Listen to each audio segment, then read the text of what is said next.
Shalom, shalom, queridos. Vamos continuar a contagem do Homer.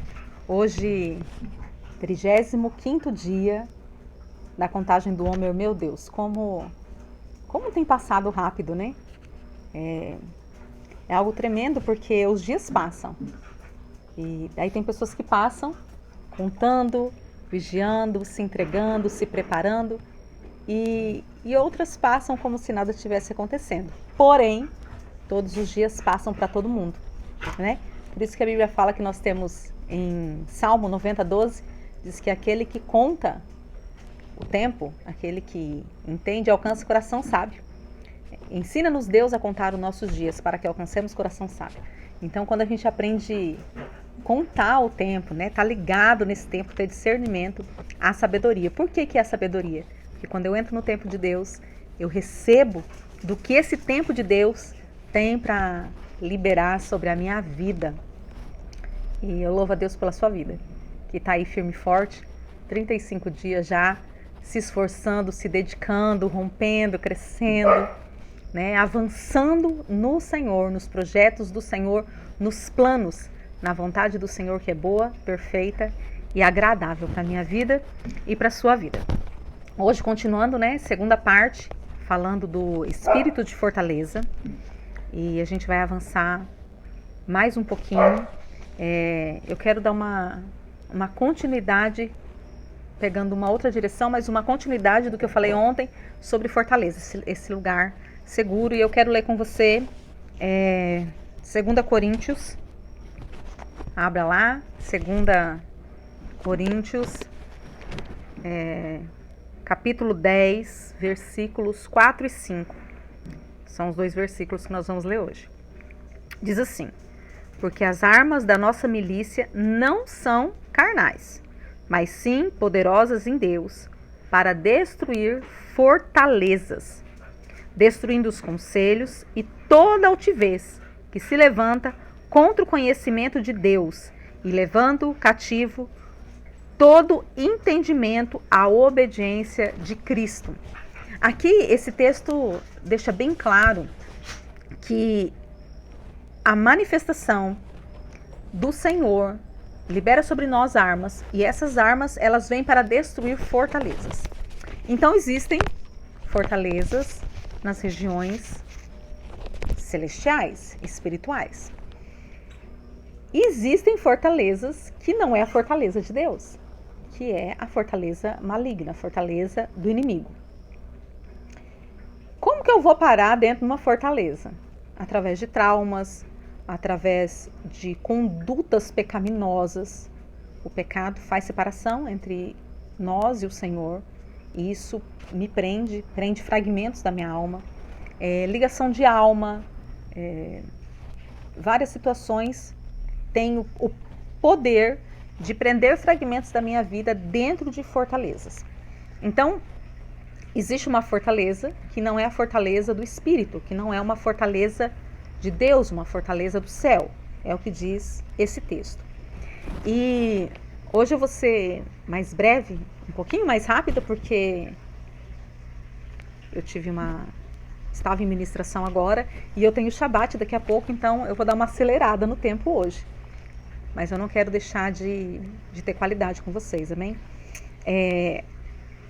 Como que eu posso diferenciar essa fortaleza das trevas e essa fortaleza do Espírito? Pode parecer, queridos, que é fácil. Não tem como confundir aquilo que é de Deus com aquilo que é do diabo. Isso não é verdade. A Bíblia diz que os demônios, eles aparecem, eles têm poder de se manifestarem como anjos de luz. Para quê, queridos? Para enganar os salvos. Não é para enganar o ímpio, porque o ímpio já vive no engano. É para enganar aquele que crê. Então nós não podemos subestimar a força e a atuação das trevas. Muito pelo contrário, nós temos que estar na dependência do Senhor, na vigilância, no conhecimento da palavra, tentando com isso nos blindar ao máximo e com a consciência que qualquer um de nós, eu, você, qualquer um, podemos cair em enganos. E para isso a gente tem que ter um coração humilde, para se cair no engano, se consertar, pedir perdão e consertar, né? Se eu aqui cair no engano e ensinar algo errado, que lá na frente pode acontecer. De lá na frente eu olhar e falar, opa, aquilo ali que eu ensinei não estava certo, não é desse jeito. Daí qual é o meu papel? Voltar e consertar. Olha, gente, eu falei isso e não era, hoje eu tenho outro entendimento, então perdão. Esse é o caminho. Essa é uma arma de Deus para destruir, é uma das armas de Deus que destrói as artimanhas que Satanás faz para me prender. Mas então, como é que eu vou saber? Porque, queridos, vamos lá. Eu posso estar em Cristo e no passado eu ter tido um problema, ter cometido um pecado, ou ter sofrido um abuso, um trauma, e essa circunstância ter feito com que um fragmento da minha alma fique presa numa fortaleza. E aparentemente está tudo bem. Aparentemente eu me converti, e muitos de nós fazemos isso, eu já fiz, eu me converti, então eu visto um entendimento externo de que agora eu sou uma nova pessoa, então aqueles sentimentos não podem me prender mais. Mas daí uma coisa que eu falo constantemente, pelo fruto a gente conhece a árvore. Eu não tenho fruto, os meus frutos são amargos, os meus frutos são estragados, mas eu quero mostrar que eu sou uma árvore boa. Não é assim que funciona. Então, aparentemente, eu tô com uma vida toda certinha. Porém, como distinguir a fortaleza maligna, essa fortaleza que Paulo está falando aqui para a igreja de Coríntio, a fortaleza maligna, ela sempre vai nos bloquear, porque a fortaleza, nesse caso, são muros da mesma, como que eu posso dizer? Não são iguais, mas são com as mesmas bases, com o mesmo entendimento de fortaleza espiritual do Senhor. São muros que vão esconder por trás demônios, e esses demônios e essa fortaleza, ela tá se pondo ao meu redor, ao redor daquele fragmento de alma, para que a luz do Senhor, para que a verdade do Senhor não entre. Então, essa fortaleza vai fazer com que eu viva um ciclo de repetição, ou uma área da minha vida que eu não rompo. Eu falei já essa semana, e eu não lembro onde que eu falei, vou falar aqui de novo. Eu já passei por isso, de fases da minha vida, ou situações da minha vida, que eu orava, jejuava, e era um desgaste de oração, de jejum, de propósito, e parecia que eu corria, me desgastava, pingava suor, mas eu não saía do lugar. E muitas vezes eu falei isso durante a minha caminhada. Parece que eu ando, espiritualmente falando, e eu estou numa esteira. Porque eu ando. Até aparece lá que eu andei tantos passos, andei, mas de fato eu estou no mesmo lugar. Então a fortaleza maligna, vamos lá de novo, elas são muros que escondem demônios, e tanto esses muros como esses demônios, eles cercam aquele fragmento da minha alma para que eu não rompa. Então, aparentemente está tudo bem, mas de tempos em tempos não são as aflições deste mundo que Jesus disse, mas de tempo em tempo toda aquela situação volta. A dor volta, a frustração volta, a raiva volta. Eu não consigo fluir, eu não consigo avançar naquele lugar que está aquela fortaleza. Deu para entender? Se não deu, você deixa comentário aí que eu vou tentar explicar e ajudar, tá bom? A fortaleza de Deus, ela não vem para nos prender. A fortaleza do Espírito, dessa manifestação do Espírito de fortaleza, ela vem para nos proteger. Então ela nos coloca em liberdade. Porém, queridos, a liberdade de Deus ela é totalmente condicional. A liberdade de Deus, como que eu posso? Vamos lá. A liberdade de Deus me permite fazer o que eu quiser, ok? Porém, eu vou ter as consequências daquilo que eu fiz. Mas esse lugar de avanço, de proteção de Deus, faz com que eu viva uma vida plena uma vida completa, e uma vida plena não é uma vida perfeita. A vida plena é uma vida completa, e eu sou livre para viver os propósitos de Deus nessa terra. E daí você pode pensar, se você for um cristão que está dentro de fortalezas malignas, você vai dizer assim, então isso não é liberdade. Que liberdade é essa que só faz com que eu viva aqui? Se eu não viver isso aqui, não tá bom. Isso é um engano. Isso é uma outra fortaleza. Por quê? Porque eu vim para essa terra com um propósito. Eu vim nessa terra para ser a extensão do reino de Deus. Eu vim para essa terra para estabelecer o reino de Deus nessa terra. Eu não vim para essa terra para passear. E eu não vim para essa terra para satisfazer a minha carne, muito menos para satisfazer os projetos de Satanás. Eu vim nessa terra. Queridos, nós viemos para essa terra como uma resposta de Deus para a terra, como uma resposta de Deus no mundo espiritual, de que o Senhor continua governando. Então, o espírito de fortaleza, ele vai me pôr em liberdade para que eu viva esses propósitos. Porque a fortaleza das trevas, ela vai me levar para ciclos de repetição, agindo dentro da obra da carne. Então, eu vivo no rancor, eu vivo na dor, eu vivo na frustração, eu vivo no medo, eu vivo no não vou perdoar. Eu vivo nesse ciclo. A fortaleza do Espírito, a fortaleza de Deus, ela vem para me colocar em liberdade, para que eu possa atuar e ser aquilo que o Senhor preparou para que eu fosse nessa terra. E daí a gente vai para a Bíblia e a gente vê Paulo. Paulo foi um homem totalmente cercado dessa fortaleza, revestido dessa fortaleza. Porque a gente coloca até no imã de geladeira, né? Tudo eu posso naquele que me fortalece. Mas a gente se esquece de olhar o que o texto todo está dizendo. O que é o tudo eu posso naquele que me fortalece? Eu posso passar fome, eu posso passar escassez, eu posso apanhar, eu posso passar prisões, eu sei ser rico, eu sei ser pobre. Tudo eu posso naquele que me fortalece. O que pode me separar do amor de Deus? Nem a altura, nem a profundidade, nem a largura, nada. Nem as coisas de agora, nem as coisas que vêm depois. Nada pode me separar. Isso é fortaleza, queridos. Olha aqui, Satanás, em outras palavras é isso. Você pode preparar os teus planos.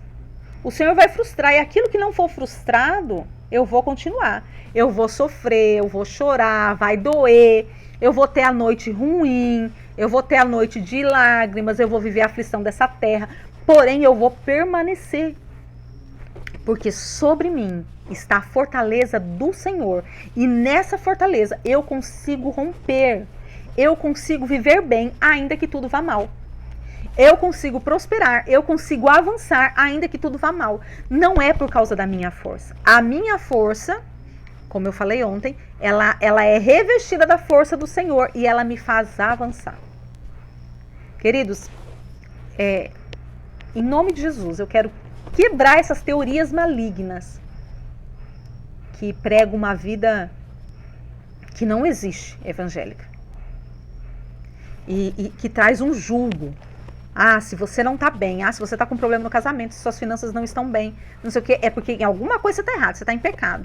Não, em pecado está todo mundo, querido, só para avisar, tá? Talvez, não sei, talvez você tenha lido uma Bíblia que diz que tem pessoa aqui nessa terra que não tem pecado. Mas a minha Bíblia diz que todos nasceram em pecado e que nós estamos de glória em glória. E tem diversas formas, diversas ações que podem nos fazer ter problemas.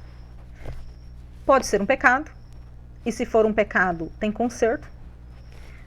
Pode ser uma maldição hereditária, que tem conserto. Pode ser uma correção de Deus, que tem conserto. Pode ser Deus provando, me colocando à prova para mostrar o que está no meu coração, que tem conserto. Pode ser o Senhor me colocando numa situação para que eu rompa. Todas as vezes que o Senhor for nos colocar, todas as vezes que nós formos romper, vai haver situação e vai ser difícil. Precisamos entender isso. Esses dias eu falei com alguém, não lembro quem, falando sobre o nascimento. Se você não sabe, a criança para nascer ela sofre, porque ela está rompendo. Ela está saindo de um ambiente e indo para outro. Existe um sofrimento no parto. Então, e esse sofrimento é para fazer com que eu seja mais forte. É para fazer com que eu seja mais maduro. É para ver qual é o nível de governo que o Senhor pode colocar nas minhas mãos agora. Opa, eu venci, então você está pronto para receber mais essa porção. Eu retrocedi, então você está pronto para passar pelo processo novamente. E não é passar pelo processo novamente porque o Senhor é mau, está te punindo. Nossa, que Deus ruim. Não! O Senhor quer te fazer forte. O Senhor quer te dar governo. O Senhor quer te levantar como um agente dele nessa terra. Então, para que ele confie mais território, ele precisa ver que as suas estruturas mudaram, que você tem estrutura para receber isso. Então as guerras vêm para isso. O vaso ele é colocado no fogo, não é para estragar, é para fazer que ele seja duradouro, é para fazer com que ele seja melhor. Consegue entender? Então, para que eu venha olhar qual é a fortaleza que está sobre mim, ou que eu estou nela, eu tenho que ver, essa fortaleza é uma força do Senhor que me faz romper e me põe em liberdade. E dentro dessa liberdade eu estou avançando, dentro dessa liberdade eu estou exercendo aquilo que eu fui chamada para fazer, ou ela me limita, ou ela me paralisa, ou ela faz com que eu esteja sempre no mesmo lugar. Então, ela pode até satisfazer as minhas emoções, ela pode até me trazer justificativa, mas se ela não me faz romper, se ela não está gerando vida, se ela não está me fazendo crescer, é essa fortaleza que o Senhor está dizendo assim, ó, porque as armas da nossa milícia não são carnais, mas elas são poderosas em Deus para destruir fortaleza. É essa fortaleza que não me faz prosperar, ela precisa ser destruída. E no lugar dela, precisa ser construída a fortaleza que o reino do Senhor vai poder avançar e crescer através da minha vida. Amém? Que o Senhor te abençoe. Falei que ia ser mais rápido, não foi nada. Que o Senhor te abençoe, que o Senhor te guarde nesse Shabat, queridos. Que você tenha um dia de paz, um dia de renovo, um dia de refrigério. Que nesse dia que nós estamos agora, nessa dimensão do Espírito, que o Senhor possa vir sobre você, renovando as suas forças, fechando o ciclo dessa semana que está encerrando e te dando tudo aquilo que é necessário para você começar uma nova semana debaixo da potente mão, da fortaleza do Senhor. Eu te abençoo para esse descanso do Eterno. Eu te abençoo para encerrar esse ciclo dessa semana. Eu te abençoo para que amanhã nós estejamos juntos, começando um novo ciclo e avançando um pouquinho mais. Hoje, 35º dia. Amanhã nós entramos no 36º dia da contagem do Homer. Fica firme. O Senhor tem muito mais para a minha vida e para a sua vida. Que o Pai te abençoe e te guarde e que você possa em tudo romper e prosperar para a glória de Jesus. Amém? Shabbat Shalom, queridos. Até amanhã.